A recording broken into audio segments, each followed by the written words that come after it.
Shalom, selamat malam. Kami dari Jakarta City Care senang bisa berjumpa kembali dengan Sobat Prestasi dan pemirsa Bible TV yang dicintai oleh Tuhan. Setengah jam ke depan ini saya pelayan Tuhan Arasya Haan akan menemani Sobat Prestasi dan pemirsa Bible TV dalam mempelajari firman Tuhan, menggali firman Tuhan dengan tujuan agar kita hidup sesuai dengan firman Tuhan. Sebelum kita melangkah lebih jauh, kita berdoa sejenak. Segala kemuliaan untuk Tuhan, minta berkat Tuhan untuk siaran malam hari ini. Dimanapun suara kami didengar, teguhkanlah firman-Mu. Biar malam ini jadi malam berkat, khususnya bagi Sobat Prestasi dan pemirsa Bible TV. Berfirman buat kami dalam nama Yesus. Amin. Sobat Prestasi dan pemirsa Bible TV yang dicintai Tuhan, senang bisa berjumpa malam hari ini. Kalau kita punya Alkitab, mari kita ambil Alkitab kita. Kita siapkan juga catatan kita. Kami terus mendorong dari studio ini, setiap kali kita mendengarkan firman Tuhan, mari kita belajar untuk mencatatnya dengan tujuan agar kita lebih mudah dapat mengulanginya. Kami meyakini kebiasaan kita adalah masa depan kita. Tema firman Tuhan yang akan kami sampaikan untuk kita malam ini adalah memelihara iman. Maksud tujuan kita mempelajari topik ini adalah agar setiap kita boleh memuliakan Tuhan. Firman Tuhan malam ini kami ambil dari surat Paulus kepada Timotius. 2 Timotius pasal yang keempat, ya, dimulai ayat yang ke-7 sampai ayat yang ke-8. Ayat yang ke-7 sampai ayat yang ke-8. Demikian firman Tuhan. Aku telah mengakhiri pertandingan yang baik, aku telah mencapai garis akhir, dan aku telah memelihara iman. Sekarang telah tersedia bagiku mahkota kebenaran yang akan dikaruniakan kepadaku oleh Tuhan, Hakim yang adil pada harinya, tetapi bukan hanya kepadaku, melainkan juga kepada semua orang yang merindukan kedatangannya. Sebegitu jauh pembacaan firman Tuhan untuk kita di malam hari ini. Yang diberkati oleh Tuhan adalah mereka yang mendengarkan firman Tuhan dan yang melakukan firman itu di dalam kehidupannya. Memelihara iman. Itulah judul atau tema khotbah kita untuk malam hari ini. Sebagai pendahuluan kami ingin menyampaikan orang yang percaya Tuhan Yesus adalah orang yang paling berbahagia. Paling sedikit ada 3 alasannya. Pertama adalah ada jaminan keselamatan yang pasti bagi kita. Yang kedua, kita memiliki teladan dalam hidup ini. Dan yang ketiga, kita memiliki tuntunan dalam membangun kehidupan ini sementara kita ada di dalam dunia. Tuntunan itu adalah firman Tuhan.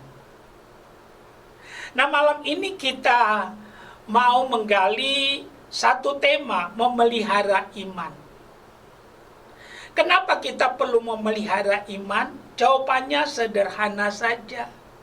Karena Tuhan ingin kita bukan hanya pandai dalam memulai, tapi Tuhan mau kita dapat memelihara iman sampai garis akhir.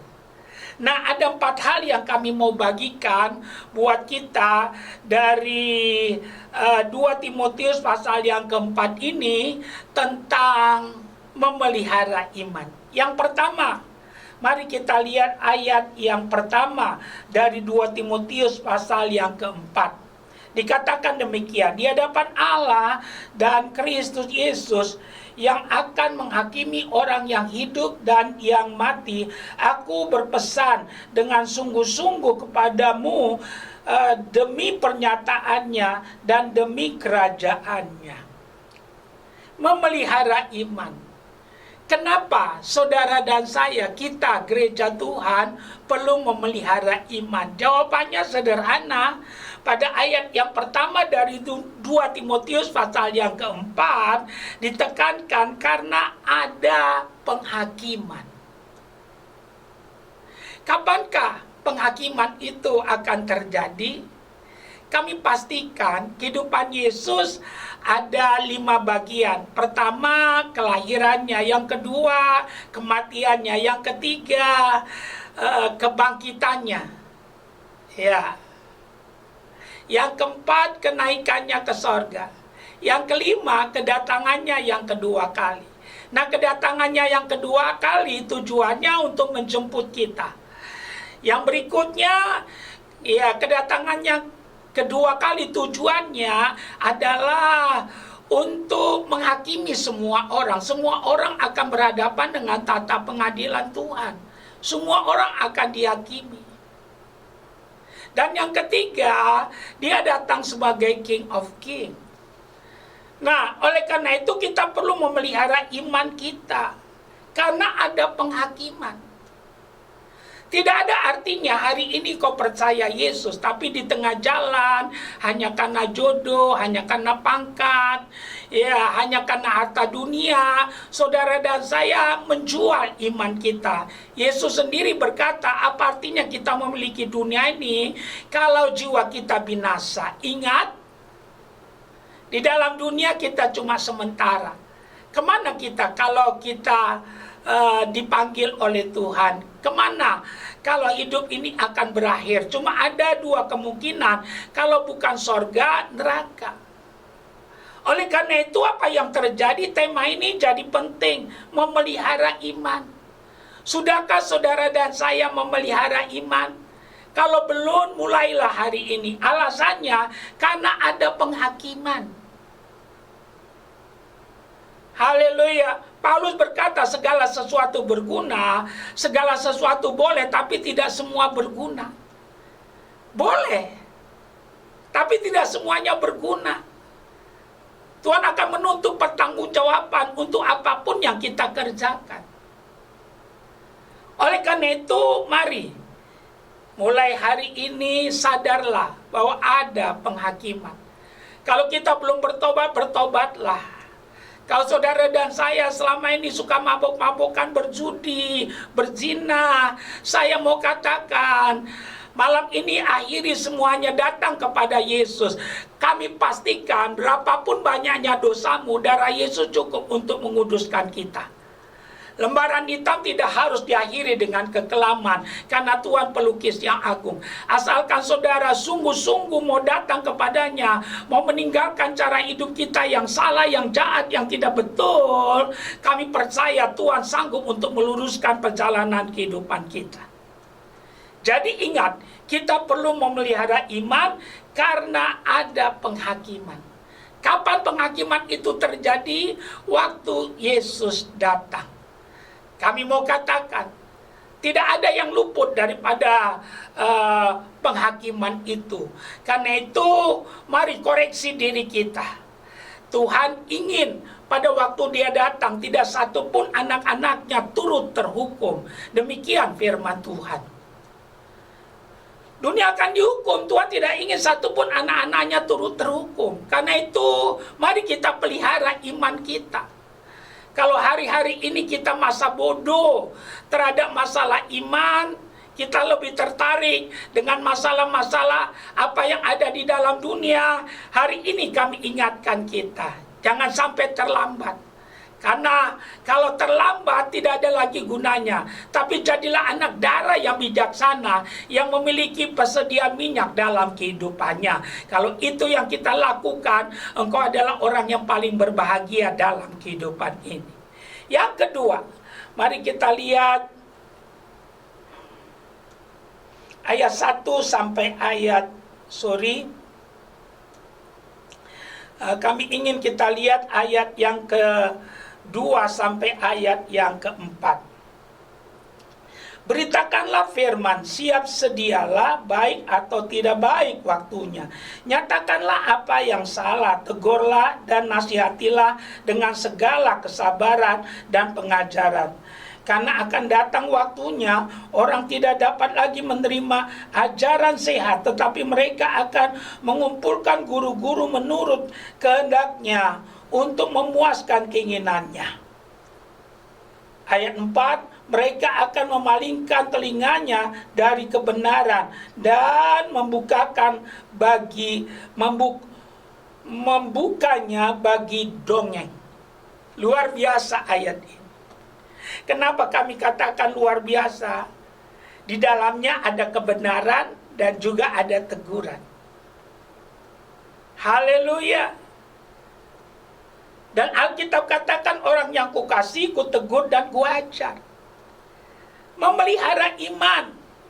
Ingat, ada penghakiman dan itu pasti akan terjadi. Yang kedua, hidup dalam pengajaran firman yang benar.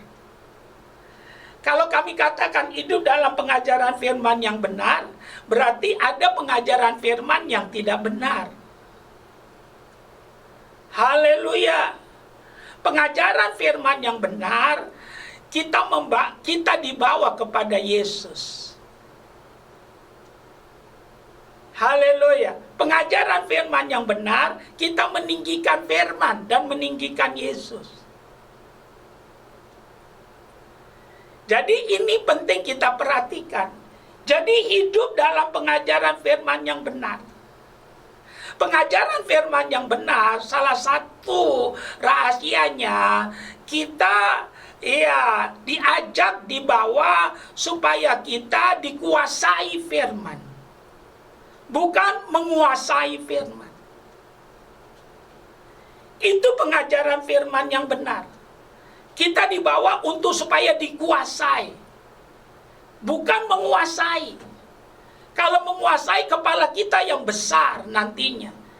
Dan akhirnya kita kerjanya cuma menanduk orang. Ya, berdebat dengan orang.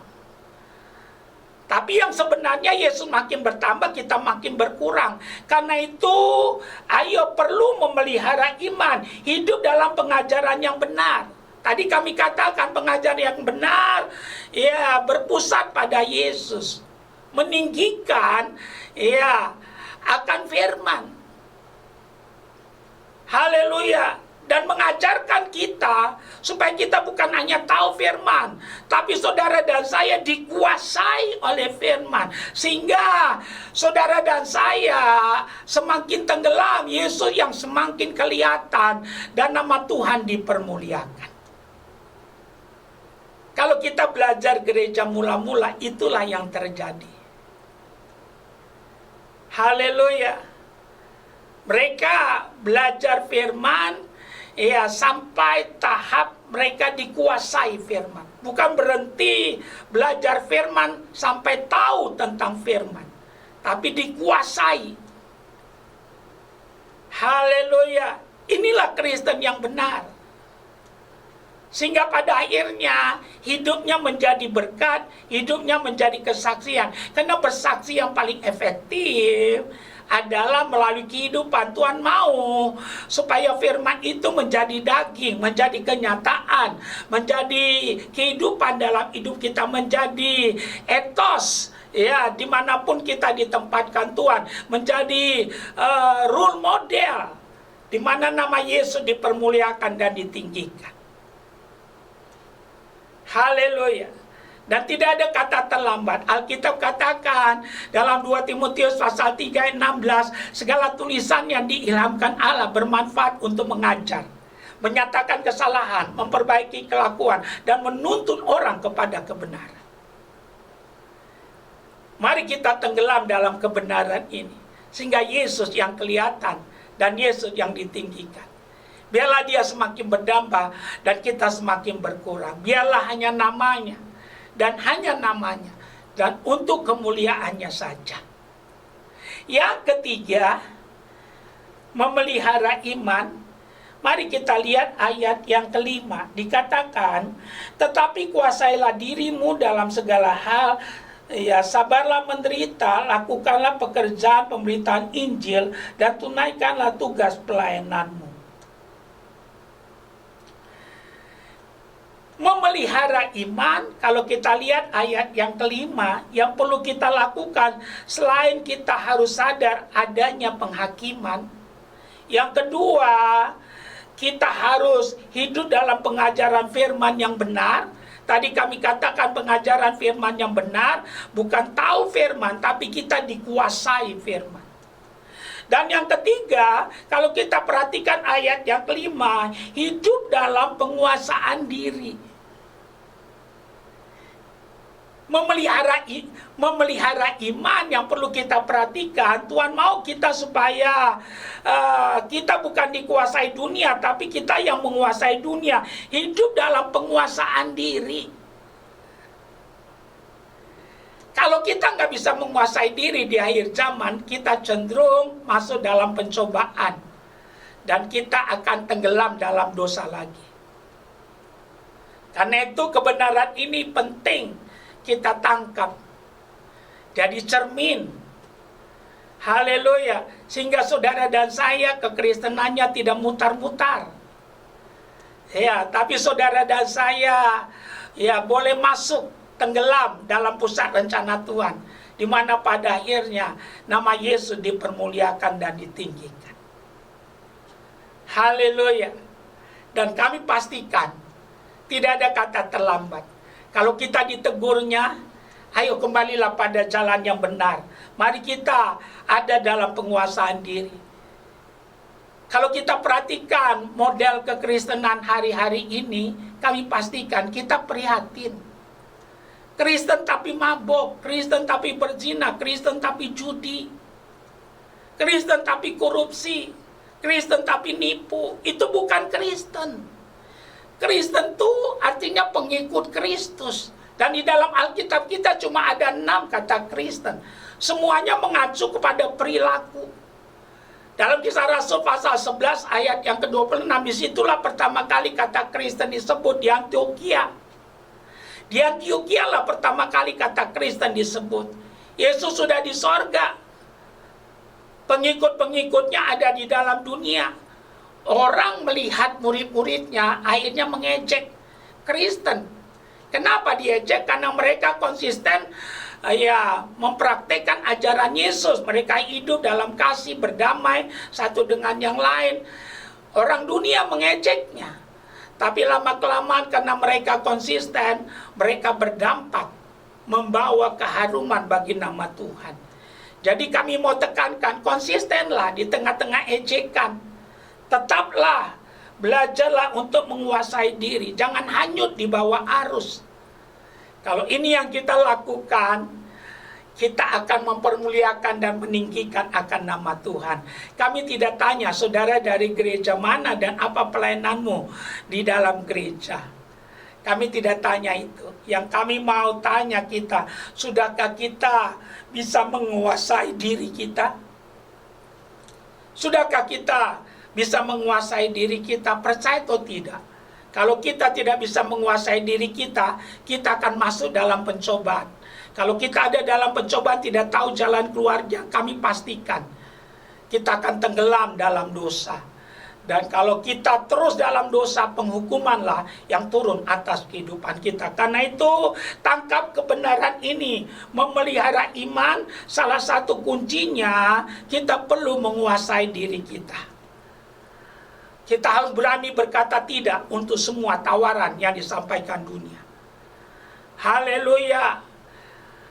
Mengikut Yesus di dalam dunia ini ada harga yang harus kita bayar. Relalah membayarnya. Beranilah berkata tidak untuk semua tawaran. Kalau ini yang kita kerjakan, kami percaya kemuliaan Tuhan akan bercahaya melalui kehidupan kita. Jadi dengan tegas, seseorang kalau ingin memelihara imannya, dia harus bisa menguasai dirinya. Yang terakhir, memelihara iman. Mari kita lihat ayat yang ke-5 sampai ayat yang ke-8. Dikatakan demikian. Tetapi kuasailah dirimu dalam segala hal, sabarlah menderita, lakukanlah pekerjaan pemberitaan Injil, dan tunaikanlah tugas pelayananmu. Mengenai diriku, darahku sudah mulai tercurah sebagai persembahan, dan saat kematianku sudah dekat. Aku telah mengakhiri pertandingan yang baik, aku telah mencapai garis akhir, dan aku telah memelihara iman. Sekarang telah tersedia bagiku mahkota kebenaran yang akan dikaruniakan kepadaku oleh Tuhan, Hakim yang adil pada harinya. Tetapi bukan hanya kepadaku, melainkan juga kepada semua orang yang merindukan kedatangannya. Memelihara iman. Yang keempat, setia melayani sampai akhir. Setia melayani sampai akhir. Tidak ada artinya saudara melayani kalau besok saudara kandas imannya. Engkau jual iman. Setia melayani sampai garis akhir. Contohnya siapa? Paulus. Ya, dia setia sampai mati melayani Tuhan. Contoh lain selain Paulus, Petrus, para rasul. Mereka setia. Apapun harganya mereka rela. Dan kami mau katakan itulah Kristen yang sejati. Tidak pengecut. Sekarang banyak Kristen pengecut. Dia tahu apa yang harus dia lakukan, tapi dia tidak mau melakukannya karena dia takut menanggung resiko. Kami mau katakan Kristen yang sejati tunduk kepada Tuhan, dia melakukan firman sehingga Yesus ditinggikan sepanjang dia hidup. Kami simpulkan firman Tuhan untuk kita di malam hari ini. Memelihara iman. Sudahkah kita memelihara iman kita? Kalau belum, malam ini mulailah. Ada 4 hal yang perlu kita lakukan untuk memelihara iman. Ingat saja, ada penghakiman.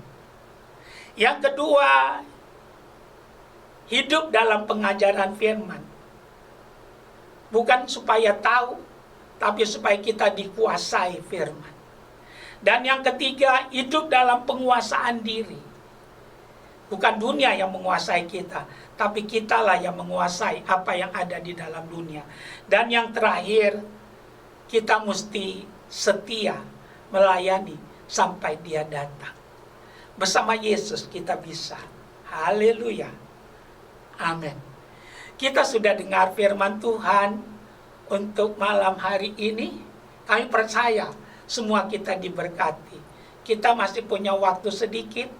Kita mau gunakan waktu yang ada untuk berdoa. Ada 3 tahap doa yang kami mau lakukan. Yang pertama, kami mau tantang kita bagi kita yang belum pernah mengundang Yesus menjadi Tuhan dan Juru Selamatnya. Buka hatimu, ikuti doa kami dengan sungguh. Kami percaya malam ini malam keselamatan bagi kita. Yang kedua, kami mau berdoa buat yang sakit dan beban berat. Dan yang ketiga, kita mau berdoa syafaat. Kita masuk pada bagian pertama. Letakkan tanganmu, ikuti doa kami. Tuhan Yesus, kami mendengarkan firman-Mu. Dan malam ini saya meresponinya. Saya mau bertobat. Saya sadar saya orang berdosa akan dihukum karena dosa saya. Kasihanilah saya Tuhan. Saya persembahkan roh, jiwa, dan tubuh saya kepada Tuhan. Terimalah saya. Malam ini saya buka hati saya. Tuhan Yesus, masuklah dalam hati saya. Saya menerima Yesus Kristus menjadi Tuhan dan Juru Selamat dalam kehidupan saya. Saya mau ikut Yesus seumur hidup saya. Dalam nama Yesus. Kalau engkau sakit, Alkitab katakan, oleh biru-birunya kita sudah disembuhkan. Letakkan tanganmu satu pada bagian tubuhmu yang sakit, angkat tanganmu satu ke atas. Jangan lakukan kalau engkau tidak percaya, tapi lakukan kalau engkau percaya. Malam ini malam mujizat. Mari kita berdoa.